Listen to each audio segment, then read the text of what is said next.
Roedd Thomas G yn golossus o ddyn mewn sawl ffordd. A does yna amheuaeth i fod yn ddylanwadol iawn iawn yn ei ddydd.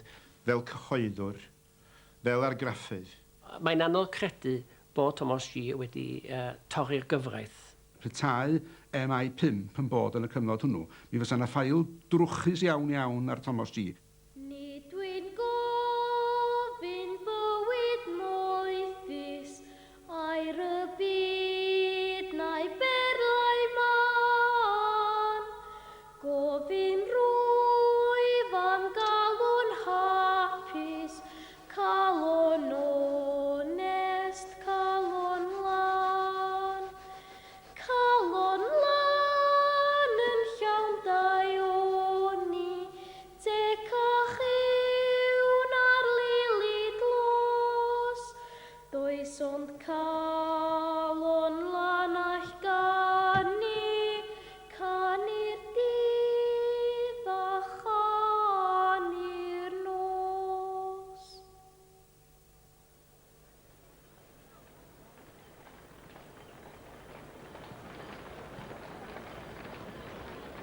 Roedd y miloedd ddaeth i dalu'r dyn gadolau Thomas G pan bu farw, union gan mlynedd yn ôl ym 1898, yn brawf o'i gyfraniad nodedig o, nid yn unig i fywyd Dyffryn Clwyd, ond i hanes Cymru gyfan.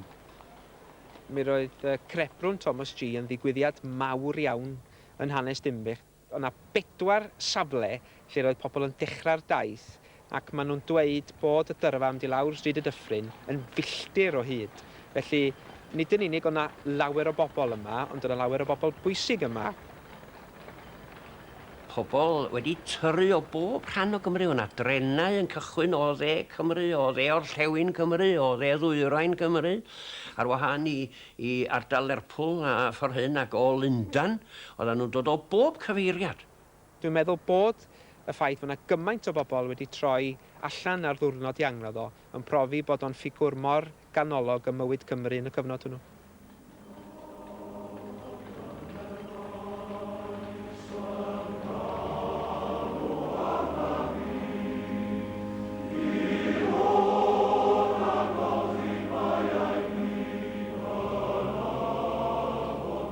I'r rhan fwyaf yna ni, da ni'n cysylltu enw Thomas G efo'r fedal sy'n cael ei chyflwyno i bobl dros i 40 oed am ei ffyddlondeb i'r ysgol Sul. A hefyd efo'r wasg fe'n gyfrifol am argraffu'r faner, sef un o bapura newydd mwyaf grymus yn hanes yr iaith Gymraeg. Ond mewn gwirionedd, yr oedd ei gyfraniad yn llawer mwy amlochrog a phellgyrhaeddol na hynny, ac roedd o'n un o ffigurau canolog Cymru yn ail hanner y ganrif ddiwetha. Roedd pobl Dyffryn Clwyd a Dinbych yn ymfalchuon efo, oherwydd ei ddylanwad aruthrol ar Gymru gyfan trwy ymdrechion diflino i ddod â iawnderau i angydffurfwyr. Chwaraeodd ran flaenllaw yn y frwydr i ddatgysylltu Eglwys Loegr, yr Eglwys Bladol, a chwalu i grym anghyfiawn yng Nghymru. Daeth i atgasedd at yr eglwys a'i chysylltiad efo'r tirfeddianwyr cefnog yn ffocws didrigaredd i'w fywyd.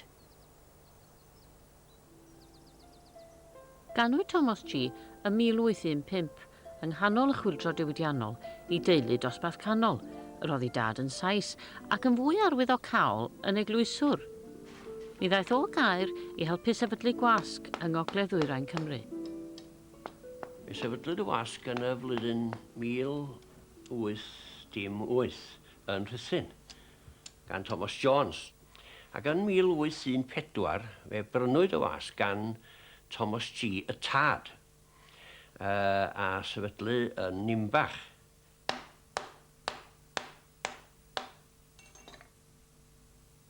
Fy hen taid ydy hon, tad Thomas G. Mi ddari o ddod o Gaer i Ddimbych i weithio ran y wasg yn 1819 ac mi ddysgodd Cymraeg fel fi a mi briododd Mary Fawkes, mam Thomas G, yn Eglwys Llanganhafel. Mi gawson nhw 7 o blant, y 7 ohonyn nhw yn cael eu bedyddio yn yr eglwys.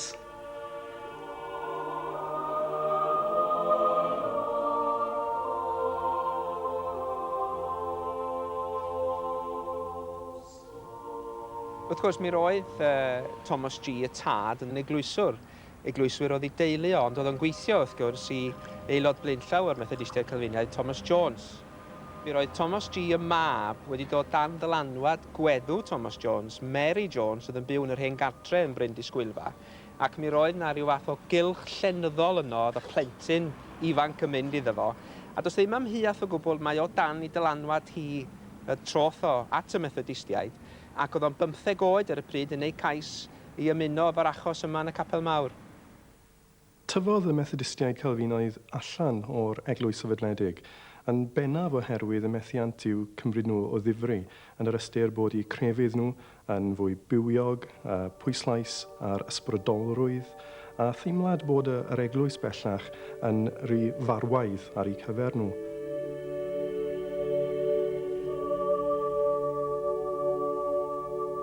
Swn i'n meddwl mae'r rheswm bod Thomas G gymaint yn erbyn yr eglwys oedd y syniad o landlordiaeth.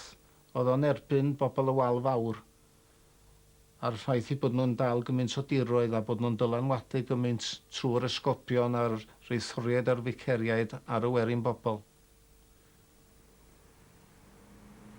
Fe ddechreuodd G fynychu cyfarfodydd yn y Capel Mawr ac mae'n glir o dystiolaeth sydd gynno ni i fod wedi dylanwadu ar weddill y teulu a bod nhw wedi dilyn esiampl y gŵr ifanc a bod nhw wedi newid o fod yn aelodau Eglwys Loegr i ymuno â'r Methodistiaid Calfinaidd. Roedd y teulu'n rhoi pwyslais mawr ar addysg, ac ar ôl cyfnod yn Ysgol Grove Park yn Wrexham, mi ddaeth Thomas G yn brentis yn argraffu ei dad, ac mi ddaeth yn un o'r cysodwyr cyflymaf o welwyd yno. Fel dyn i gyfnod a'i feddwl ar gynnyrch a dod ymlaen yn y byd, creda'r tad y byddai'n llesol i'r Thomas G ifanc, a byddai rhyw ddydd yn etifeddu'r busnes, i dreulio amser mewn argraffu yn Llundain, ac y byddai hyn yn gwneud lles i'w grefft, yn ogystal ac yn ehangu i feddwl. Yr hyn oedd yn digwydd yn y cyfnod yna, wrth gwrs, oedd holl ferw cyfnod y siartwyr. O rhai cael mwy o'r bleidlais i bobl, ac oedd y siartwyr, wrth gwrs, yng nghanol y frwydr yna, mwy o hawliau i'r werin ac yn y blaen. Ac oedd Thomas G'n dod yma yn ystod y cyfnod cythryblus yna, lle oedd pobl yn dechrau brwydro o ddifri am eu hawliau.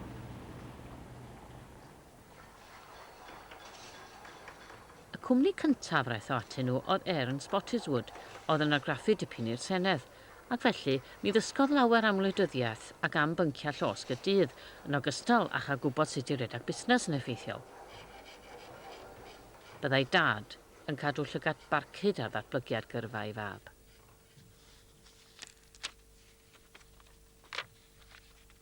Dear Thomas, be sure to avoid all lightness of conversation and observe rather a reserved disposition than otherwise with the men in the office you may be placed in. They will respect you more than if you make too free with them.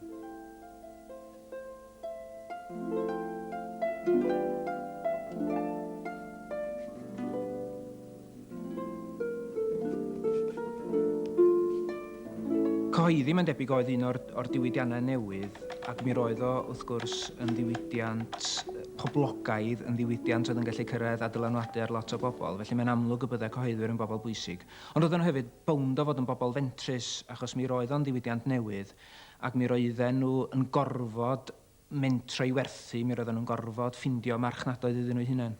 Roedd Gwasg G yn argraffu dipyn i'r eglwys, ond roedd ei perthynas yn bregus.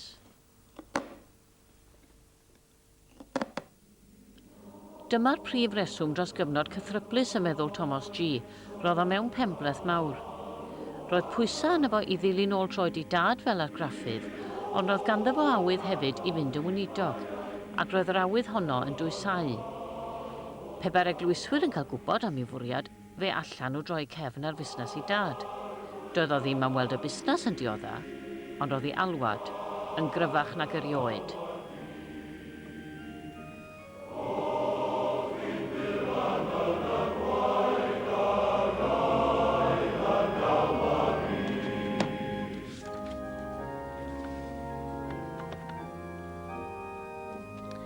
My dear parents, it is with fear and trembling I venture to address you upon a spiritual subject. Oh, how shall I express my intentions? but I must lay it before you, my dear, dear, dear parents. Riches and worldly prosperity I believe to be only secondary objects. Tra'n Llundain, fe ysgrifennodd at ei rieni osod allan i resymau pam oedd o eisiau dechrau pregethu. A mae'r llythyr yna yn llythyr pwysig iawn, dwi'n credu, yn dangos bod Thomas G efo daliadau crefyddol dwfn iawn a bod o'n teimlo'r rheidrwydd arno fo i ddechrau pregethu.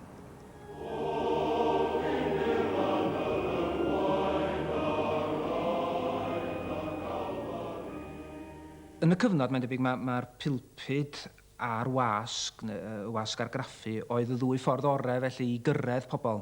Felly mae'n amlwg bod yna dynfa i'r ddwy ochr i ddyn cyhoeddus. Mi roedd y pilpid, y gweinidogion pregethwyr, oedd nhw rhyw fath o superstars i cyfnod yng Nghymru. Felly allwn ni'n ddychmygu bod yna pel o'r ochr yna. Ond ar yr un pryd mi roedd cyhoeddi'n datblygu fel cyfrwng fallaeth hyd yn oed yn fwy pwerus na'r pilpid.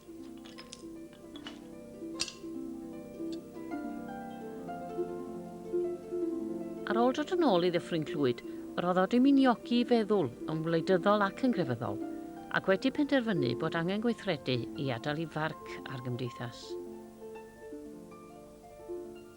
Pan ddoth yn ôl wedyn, oedd ei fam o'n weddol wael, fuodd hi farw mewn chydig o gyfnod wedyn, a mae ddigon posib bod y tad wedi colli diddordeb yn y wasg, ac ymhen rhai blynyddoedd, wrth gwrs, oedd Thomas G yn cymeryd y wasg drosodd fel perchenog, ac o hynny ymlaen, fodd yn gweithio fel ei pherchenog hi hyd diwedd ei oes. Roedd wedi gweld bod ganddo fo gyfle ardderchog i leisio ei farn ar grefydd a gwleidyddiaeth ryddfrydol drwy wasg G. Ond hefyd, gan nad oedd yn credu yn y fugeiliaeth lawn amser, mi fedrodd gyfuno'r ddau beth.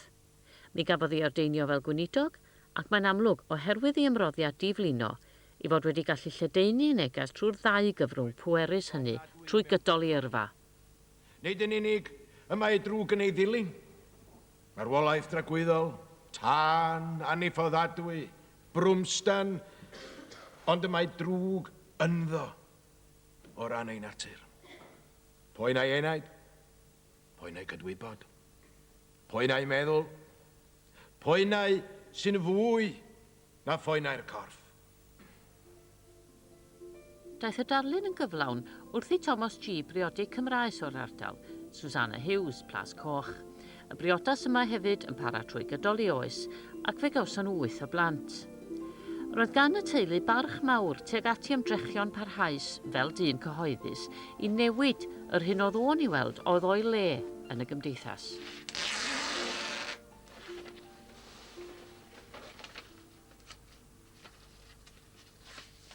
Mi roedd Thomas G, wrth gwrs, yn sylweddoli pwysigrwydd y wasg i ledaenu neges, i ledaenu safbwynt, boed hwnnw'n safbwynt crefyddol neu yn safbwynt gwleidyddol. Doedd na'm radio, doedd na'm teledu, ond mi roedd yna brint, ac am y tro cyntaf mi roedd hi'n dechrau dod yn bosib i gyrraedd lot o bobl efo llyfrau, ac yn amlwg felly mi roedd hi'n ddylanwadol.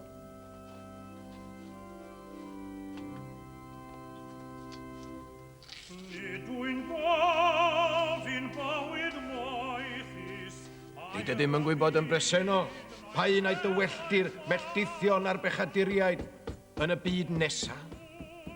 Yn teia dewir eu pechodau ranclo yn eu cydwybodau am byth. Oedd yn ddyn gyda gweledigaeth eang o'r hyn oedd ei angen i newid cymdeithas yn ei bryd a'i gyfnod. Roedd yr arf ganddo fo bellach i geisio gwireddu ei freuddwydion i dynnu sylw'r werin angydffurfiol a dangyfiawnder ei sefyllfa. Ac i danseilio gormes a grym yr eglwys a'r tirfeddianwyr.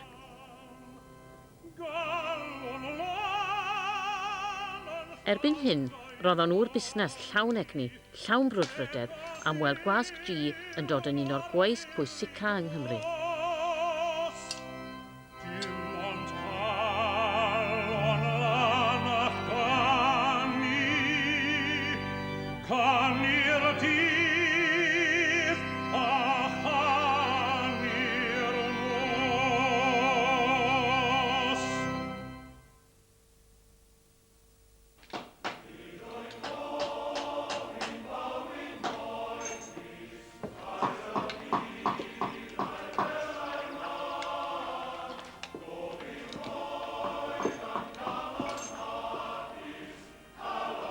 Roedd o'n ddyn busnes craff iawn. Yr oedd o'n ddyn oedd yn entrepreneur. Cyfnod yma yn oes Victoria. Ac o'na gred yn ei feddwl o, a pwy sy'n wadu hynny, bod entrepreneuriaeth yn gallu bod yn rhywbeth buddiol i gymdeithas. Rhwle mae'n ysgrifennu am making use of slumbering surplus capital. Peth drwg yma yn G oedd y slumbering surplus capital yma. Roedd i'r rhaid rhoi'r arian ar waith fel petai. A dyma pam mae'n debyg oedd gan G gymaint o ddiddordebau masnachol eraill. Roedd o'n gwerthu papur wal. Roedd gyda fo bwll mwyn heiar na hematite yn bodfari. Roedd o'n ffarmwr Eglwys Wen. Roedd gyda fo chwarae lechi fechan. Roedd o'n gwerthu pianos. Roedd gyda fo Charles, oedd yn aelod pwysig o gwmni y Ruthin Soda Water Company, priodol iawn wrth gwrs ystyried mae dirwestwr mawr oedd G. Mi roedd o'n ddyn awchus iawn am wneud tair ceiniog yn rots. A does am dwywaith amdani bod Thomas G yn hirben iawn fel dyn busnes. Ac ychydig iawn o ddiddordeb oedd ganddo fo mewn gwirionedd ac eithrio bod ganddo fo ryw fath ofal dros ei weithwyr. Roedd yr oriau gwaith wrth gwrs yn oriau maith. Roedd y gweithwyr yn dod fewn 6 o gloch yn y bore, roedd nhw'n cael eu cloi fewn yma nes bod i 8 o gloch yn nos. Yr unig eithriad oedd os oedd yna rhywbeth arbennig ymlaen yn y capel, yna bydden nhw'n cael eu gadael allan am 7.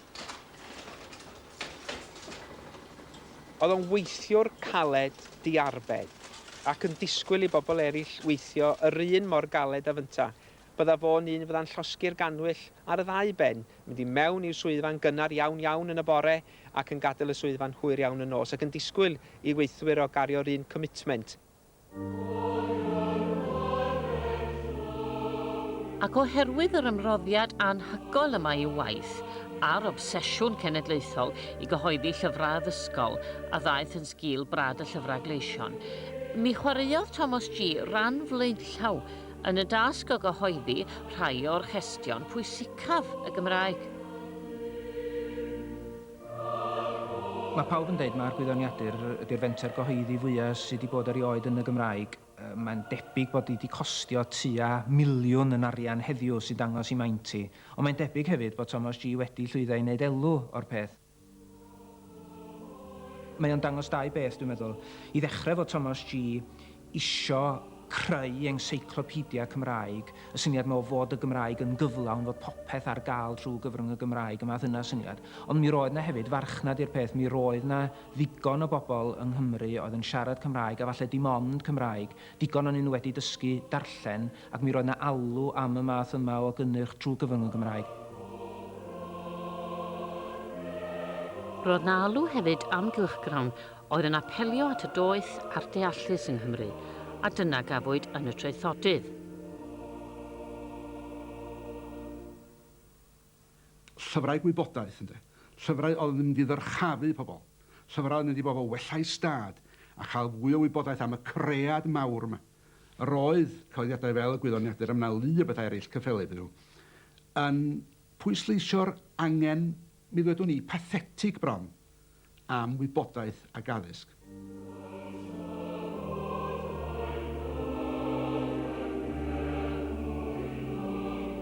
Wel, erbyn 30au y 14eg ganrif ar 15, mi roedd ysgolion yr eglwys yn cynyddu'n sylweddol ac ychydig iawn o ysgolion anenwadol neu Britanaidd oedd yna yng Nghymru. Ac fe gafwyd symudiad yn y 40au cynnar i geisio cael fwy o egliswyr ar y byrddau rheoli yn yr ysgolion, ac roedd Thomas G yn elyneithus iawn i hynny. Felly fe ath o efo John Phillips oedd yn ysgrifennydd y Gymdeithas Britanaidd i sefydlu ysgol yn Ninbych. A codi arian sylweddol iawn i agor yr ysgol yma. Ac wrth gwrs oedd o am i blant Dinbych gael addysg mewn ysgol lle nad oedd na ddim rheolaeth gan yr eglwys arni hi.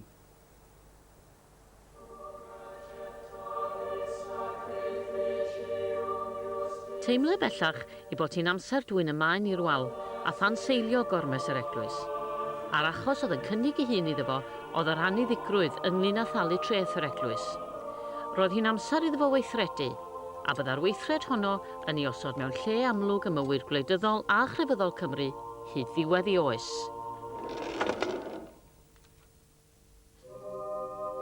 Roedd treth yr eglwys yn cael ei godi ar blwyfolion i dalu am win a bara'r cymyn ac i atgyweirio eglwysi yn y plwy. Ac gan fod nifer o bobl ebyn canol y ganrif ddwytha ddim yn mynd i'r eglwys ac yn ymneilltuwyr, roedden nhw'n gwrthwynebu talu'r dreth eglwys ar egwyddor.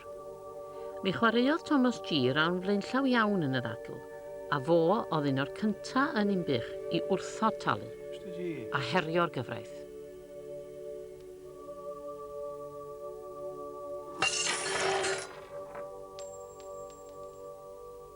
Mae'n anodd credu bod Thomas G wedi torri'r gyfraith, oherwydd i fod o'n ddyn mor onest, wleidyddol a chrefyddol. Os oedd rhywun yn gwrthod talu, roedd gan yr eglwys yr hawl i gymryd, neu ddwyn, eiddo o'ch tŷ a chynnal ar werthiant, mwyn wneud digon o arian i dalu'r dreth. Gan fod Thomas G yn barod yn ddyn gyhoeddus yn yr ardal, penderfynodd yr eglwys gynnal ar arwerthiant traedd Thomas G ffwr, yn pregethu yn y ffrin Conwy, rhag creu stŵr. Ond mi ddaeth hyn i'w gliw, ac fe garlamodd yn ôl i Ddimbych gan dorri ar draws yr arwerthiant a chodi cwylydd ar y rhai oedd yn bresennol.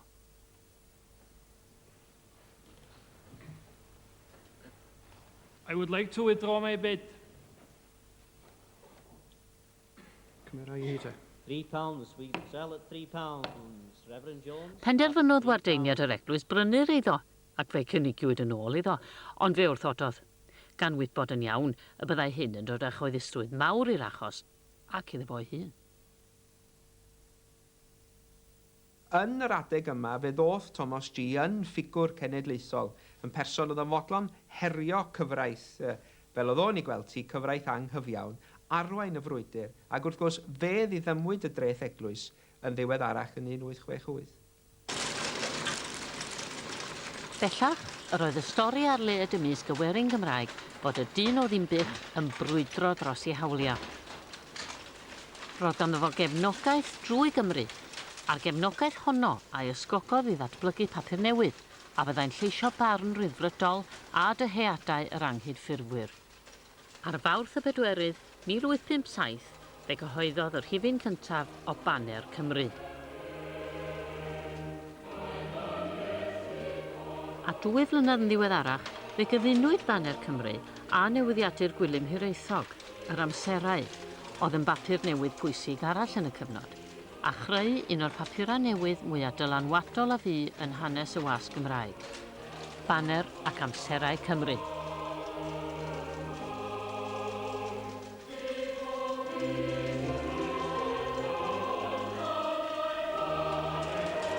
Pan mae yna ddatblygiadau y maes y cyfryngau a chyfathrebu, mae yna nifer o bethau yn digwydd yr un pryd. Un ydy llacio mewn cyfreithiau, threthiau ac yn y blaen sy'n cyfyngu ar y cyfathrebu. Yr ail beth ydy datblygiadau technolegol.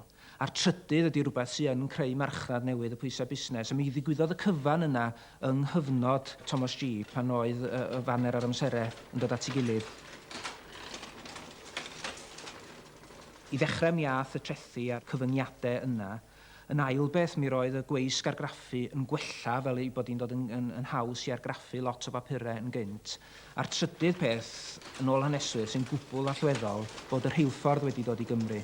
Wedyn am y tro cyntaf mi roedd yna lefydd newydd yn cael ei hagor gan greu marchnadoedd newydd, ond mi roedd hi hefyd yn gynt i ddosbarthu papurau newydd o le i le. Mi roedd hi'n gynt hefyd i ohebwyr fynd i lefydd a ganfon i newyddion yn ôl. Felly oedd hynna i gyd yn help o ran cynhyrchu papur newydd.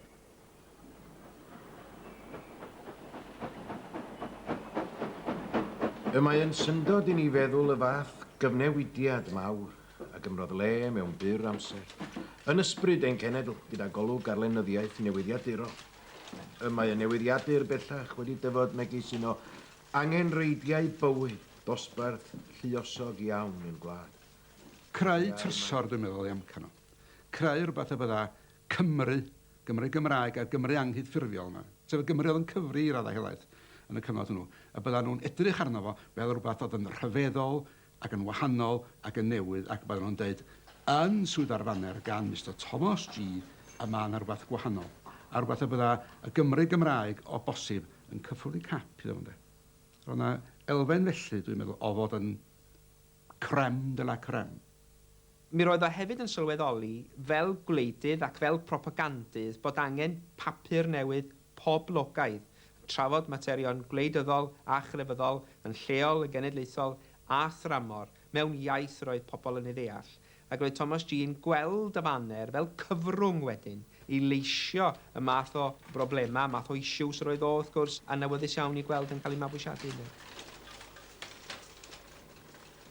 Y mae gwisgoedd llawer pregethwr ymneilltuol yn ôl y toriad neu y ffasiwn uchel eglwysig ddiweddaf.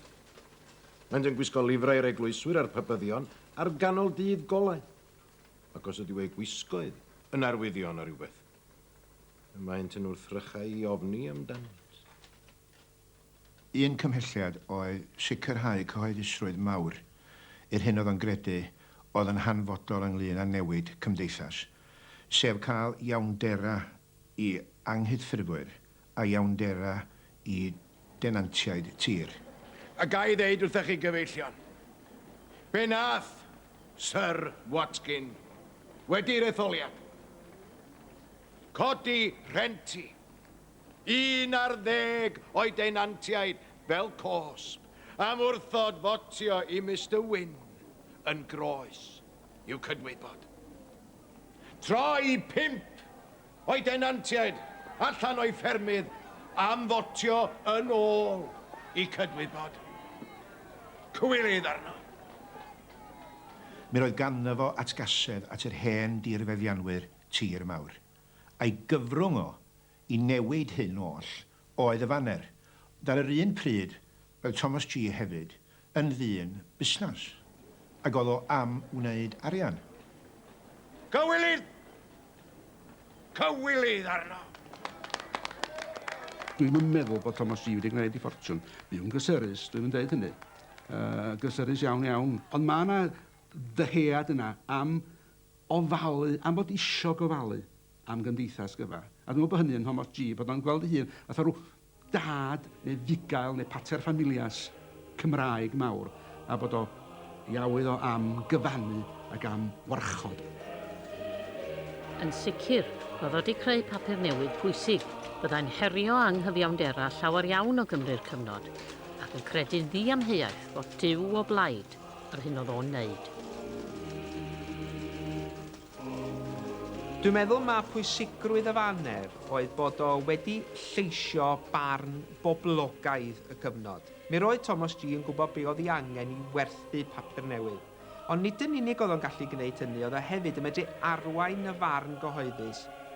Y mae'r mwgwd o'r diwedd wedi ei dynnu yn llwyr oddi ar wyneb ein tirfeddianwyr toriaidd, a hwythau'n cael ei harddangos yn ei holl hacrwch gormesol ger bron golygon synedig y byd gwareddiedig. Roedd y faner yn arwain y ddadl ar ddatgysylltu'r eglwys, yn arwain y ddadl ar newid y deddfa tir, yn arwain y ddadl ar ddatblygu gwasanaeth addysg ledled Cymru. Hynny ydy, mi roedd o yn amlwg yn lleisio barn y dyheadau y werin ac yn dylanwadu ar hynny. Y mae ffrwd o oleuni yn nawr wedi ei daflu ar y dirgelwch. Pa fodd roedd Cymru ymneilltuol yn anfon i'r Senedd doriaid i bleidleisio yn erbyn yr egwyddorion mwyaf cysegredig gan bob rhyddfrydwr goleuedig. Yr ysgriw oedd yn gwneud y cwbl. Roedd o a dylanwad fel fwy na dylanwad Murdoch er enghraifft yng Nghymru.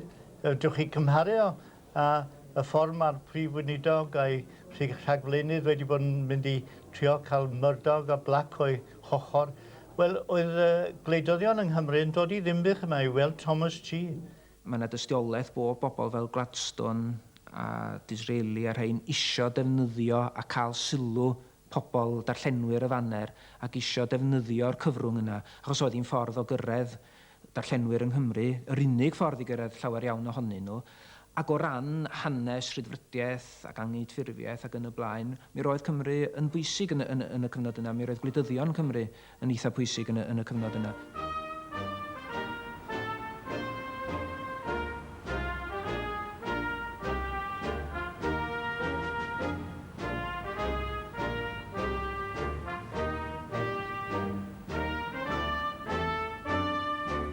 roedd arweinwyr haen ucha, ynde, crem de la crem y Gymdeithas Gymraeg, roedd nhw'n darllen y faner ac yr oedd yr aelodau seneddol yma. Roedd nhw'n fod diddordeb mawr yn ymwneud gan y faner ac arbrydia ofn yr hyn yr faner, ni dweud.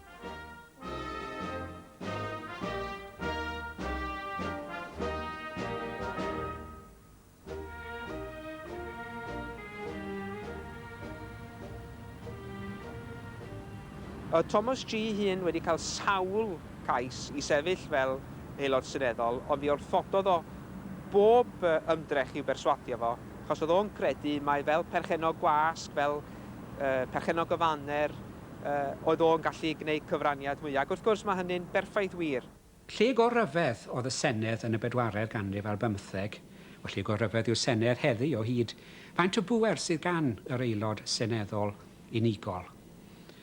Dwi'n credu bod G wedi sylweddoli mewn gwirionedd bod e llawer iawn mwy pwerus yma yn Unbych fel perchenog golygydd y faner nac fel un o'r 600 neu rhywbeth o aelodau seneddol yn San Steffan.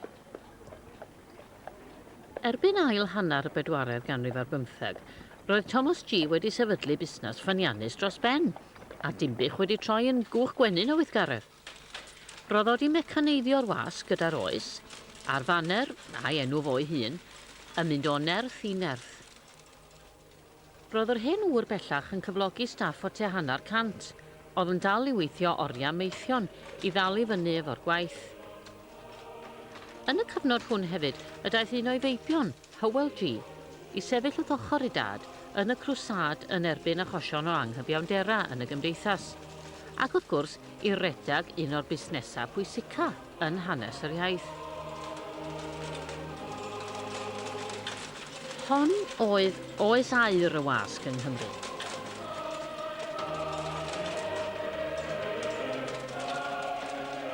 Ond dyma ni wan yn anterth y wasg Gymraeg ac yn nawlgylch y papur enwoca ohonyn nhw gyd, uchau statws ohonyn nhw gyd, dyma rhyfal go iawn yn digwydd, rhyfal gwledig, ymysg pobl yr oedd Thomas G yn ei nabod ac yn ei dallt, ffermwyr, tenantiaid, pobl capal, bobl siat, bobl gymdeithas lenyddol, yr rhain o bawb, y to tawel yma yn deud digon ac yn sefyll.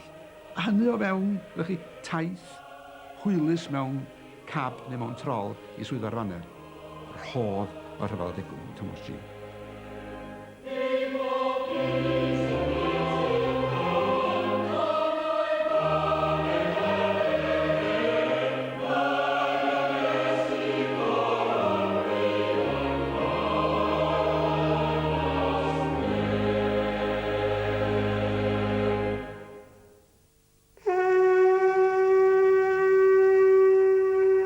Cyfnod rhyfel y degwm yn 80 ganrif ddwytha yn gyfnod cythryplus iawn, yn enwedig yn ardal Dyffryn Clwyd, a phobl yn teimlo'n barod i ymladd am ei iawnderau a herio'r drefn.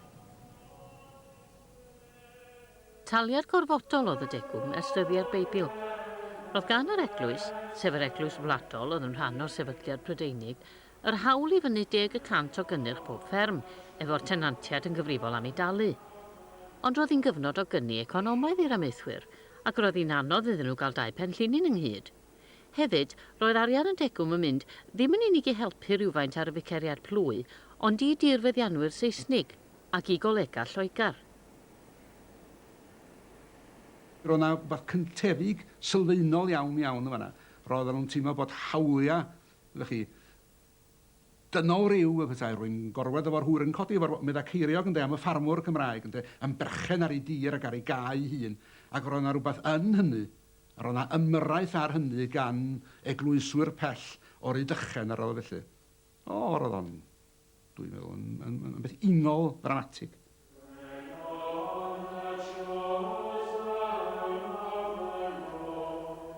Ond yr oedd na rai oedd yn corddi'r dyfroedd fwy. Yn enwedig yr argraffydd o Ddimbych, oedd wrth gwrs mewn sefyllfa ddelfrydol i gyhoeddi propaganda.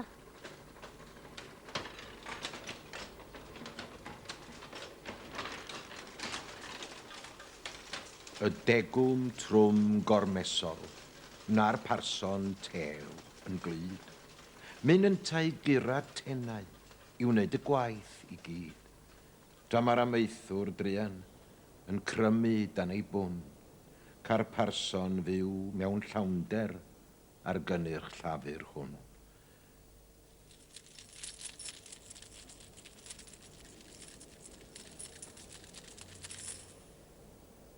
I rŵr adael Thomas G am ddod â holl bwnc y tir i flaen yr agenda. Ond hefyd, oedd o a'i lygad ar y nod ucha, sef datgysylltu'r eglwys yng Nghymru. Datgysylltu a dadwaddoli'r eglwys, fel nad oem yn rhan o'r sefydliad.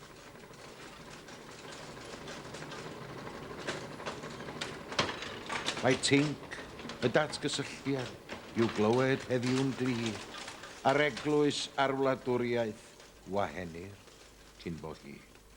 A datgysylltiad arall gael yn hyn o gan, ni fynnwn gadw'r degwm a'r person ar wahân.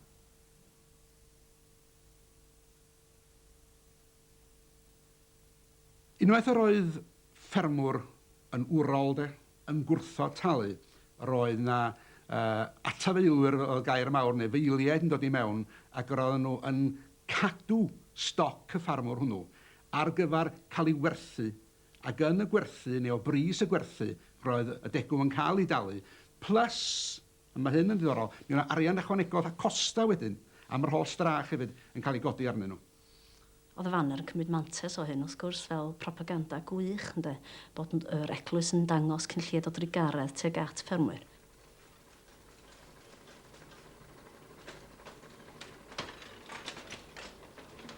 Ai teg i ymneilltiwr, ymhell y bor fath drefn, gael person eglwys Loegr yn bwysau ar ei gefn.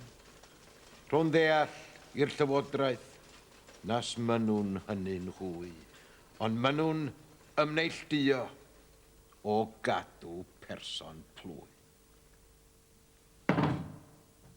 Dim degwm.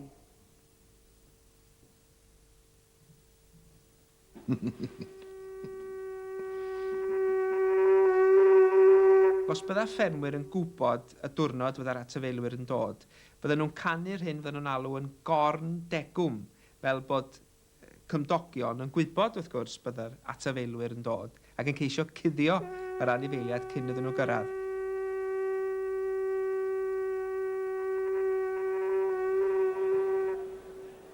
O'n nhw'n gyrru negeseuon nhw ar gefn ceffyl, chymod, un yn mynd o un lle'r llall. O'n nhw'n chwifio gwrsbannau a cyfnasau gwlau o beniau, bryniau, fel bod bobl yn gallu casglu torf fel yna, ta 300 i 500 o bobl yn ardal Llangwm.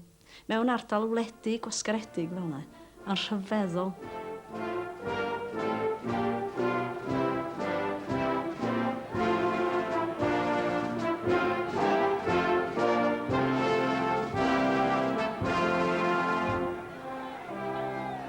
Oedden nhw'n barod am y bobl yma. Ond nhw'n di ymarfogi, ond mi o gynnu nhw ambell i wy gorllid, chymod, ambell i wy drwg a tywyrch a tail, ac o'n nhw'n digwydd bod ni dwylo nhw ar y pryd pen fydde'r bobl yma'n cyrraedd.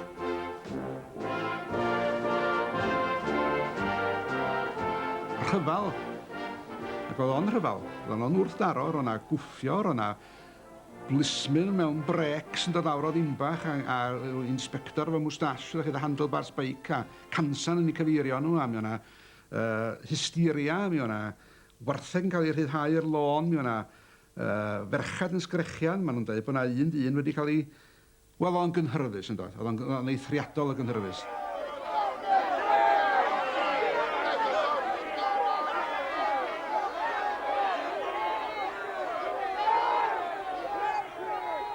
Doedd na ddim un cyfarfod, dim un trybestod, dim un ymladdfa mewn cae nad oedd y fanner a'i staff yna ac yn croniclo'r peth yn fanwl dros ben ac yn graffig dros ben.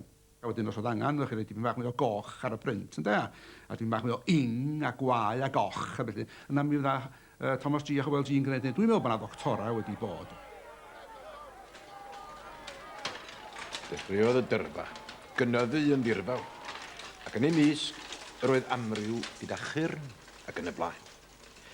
Ac wedi rhoi hyn dechrau reidi chwaraeus, fe gollodd yr angylion, bob llywodraeth ar y lloi yr oeddent yn ceisio i marcio.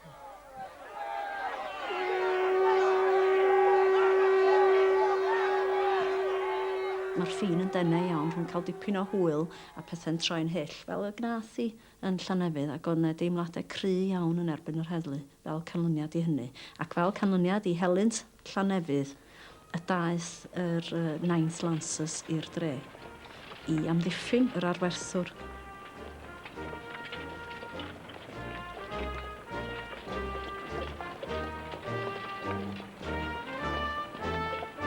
Roedd yr ymgyrch wedi lledaenu. Ond y bobl yn dechrau sôn am ymreolaeth. Ond y bobl yn dechrau sôn am newid yn y deddfa tir. Felly, yn dechrau bod yn rhywbeth weddol gul, weddol focused, ond fe agorodd yr ymgyrch allan. Mewn ffordd dwi'n yn siŵr iawn os oedd Thomas G yn sylweddoli ar ei dechrau hi. Roedd y Senedd, fel llawer o bobl yng Nghymru, am weld diwedd ar y cyffro, rhag i bethau fynd o ddrwg i waith.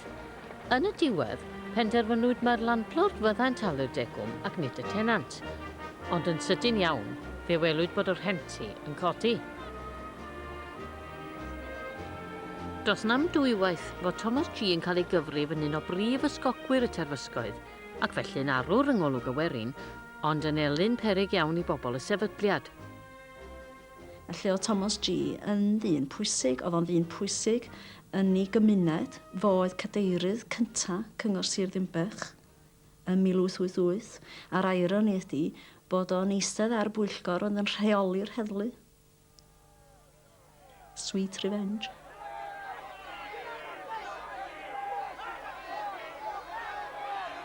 Oedd o'n arwr mawr yn y gymuned, ond oedd ganddo fo elynion, a rhaid deud bod arweinydd yr Rhyddfrydwyr yng Nghymru, Stewart Trendle ar y pryd, yn i gasau mae'n siŵr braidd, oherwydd mae o'n sgwennu mewn llythyr at A.C. Humphreys Owen, a di o'n ymddiried dim yn Thomas G.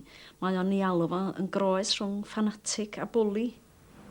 Yr hyn da ni yn weld ochr yn ochr wrth gwrs a gymdrechion Thomas G ddod yr broblem yma i'r wyneb o safbwynt Rhyfel y Degwm ydy'r ffordd yr oedd arweinwyr y Blaid Rhyddfrydol yn symud oddi wrtho fo, ddim am weld y math o dactegau yn cael ei defnyddio yn ystod Rhyfel y Degwm yn cael ei defnyddio fel rhan o wleidyddiaeth Rhyddfrydol, ac hefyd wrth gwrs arweinwyr y Methodistiaid Calfinaidd oedd yn gry iawn yn erbyn y math o weithgarwch yr oedd Thomas G yn ei hybu yn ystod Rhyfel y Degwm. Cafwyd cyfieithiadau ac adroddiadau swyddogol o'r hyn oedd yn cael ei ddeud yn y fanner, y cwbl i geisio profi fod Thomas G yn eithafwr mawr. The violently inflammatory articles which appear in Welsh papers emanate from a similar source. Responsibility for harm done rests clearly with the editor and the publishers which are laid authority of the banner have the sanction of Mr G, and that Mr G not only sits in the editorial chair, but also preaches to his brethren. He must bear his share of the public censure.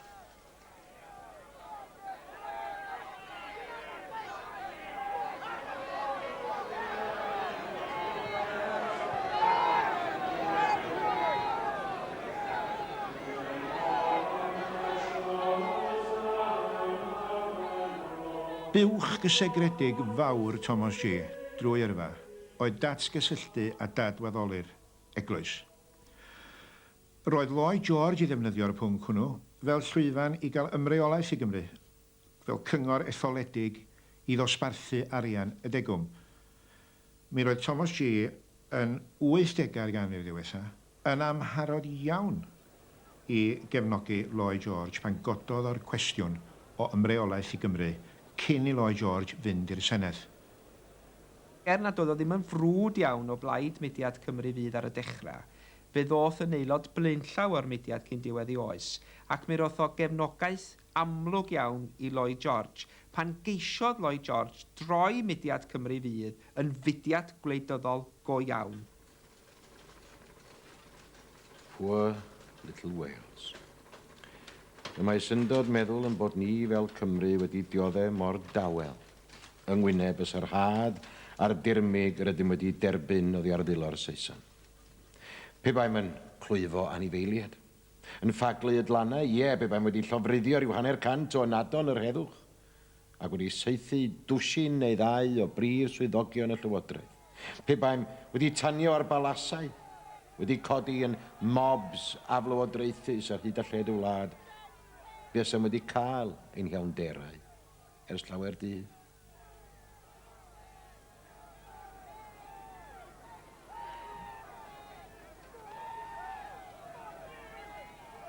Y Thomas G yn cael ei ystyried yn y radical mawr, ond yna ffinia ar ei radicaliaeth o.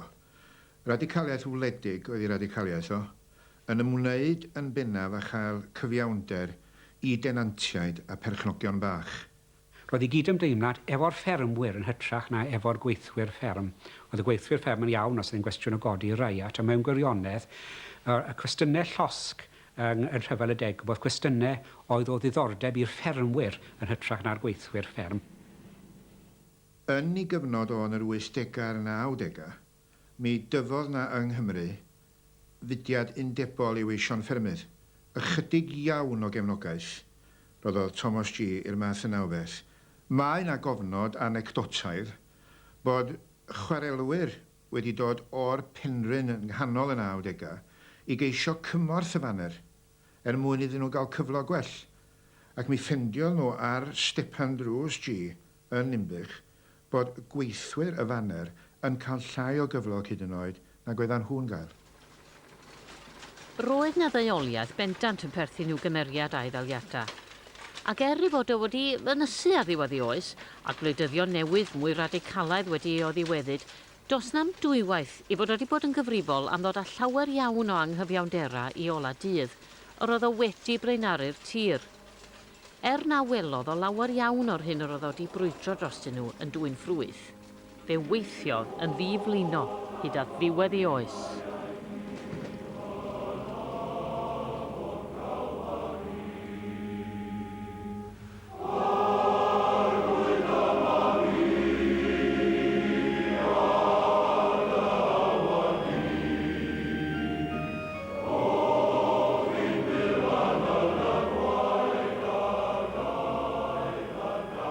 Welodd o ddim datgysylltu'r eglwys yn digwydd yng Nghymru ym 1920. Welodd o ddim chwaith newidiadau yn y deddfa tir.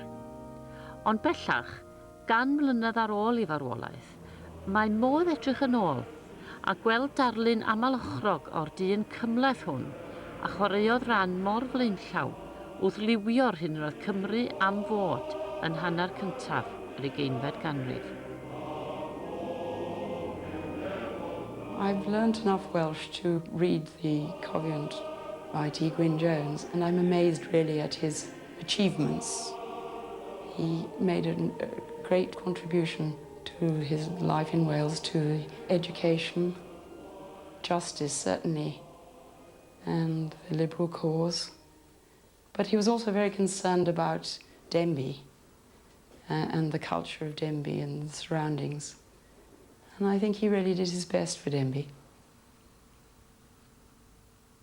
Mae'r byd wedi newid yn ofnadwy wrth gwrs ers pan oedd Thomas G yn gweithredu, ac yn amlwg fyddai ddim yn bosib gweithredu yn yr un ffordd. Y peth mwyaf mae'n debyg sydd wedi newid ydy natur y farchnad Gymraeg, ynde. Does na bellach ddim cnewyllun o bobl uniaeth Gymraeg. Does na ddim bobl sy'n dibynnu yn llwyr ar gyfryngau Cymraeg mwyn cael ei gwybodaeth. Da ni'n dieddol o drin papurau newydd ac yn y blaen a chylchgronau fel diwylliant o man elfen grio fusnes yn y peth hefyd, a falle fod o yn fwy ymwybodol o hynna nag yda ni hydyddi yma.